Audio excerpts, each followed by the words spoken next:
गजा मुग को एमती कले केते जे स्वादिष्ट लगे थरे आपण करंतु से मु देखंतु आलू पियाज कंचा लका धनिया पत्र एवं क्यारेट काटिदेली। एपटे मु गैस रे पैन बसईदेली। पैन गरम होगा तेल देदेली। तेल जमती गरम हो जाइए ये मुझे बादाम मंजी नहीं से बादाम मंजी को भाजीदेली। देखो एपट सेपट कलापर बादाम मंजी आमर फुटीगले जान आम बादाम मंजी होगला। ये बादाम मंजी को मुझे साइड काढ़ीदेली। पैन आमर जी तेल अच्छी से तेल मु आगुरी जो भुसुंगा पत्र काटिक रखी से भुसुंगा पत्र पकईदेली। आमर ये अधिका तेल भी दवा दरकार नहीं।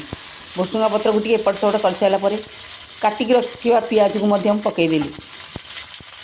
पियाज को एपट सेपट भल भाजिली। पियाज को आमर पूरा लाल कलर भाजा दरकार नहीं।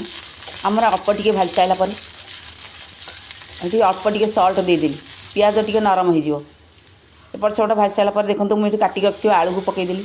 आलू को एपट सेपट टे भाजिली और कंचा लंका काटिक रखी पकईदेली। देखु 2-3 मिनट भाजला आमर आलू सीझीगला। ये मुझे मुग गजा रखी पकईदेली। मुग गजा को आम अधिका समय किसी भाजिया दरकार नहीं। ये मुग गजार स्वाद अनुसार सल्ट दे भल टे मिसईदेली और क्यारेट जो कर रखी दे भल टे मिसईदेली। ये मु लास्ट धनिया पत्र देदेली।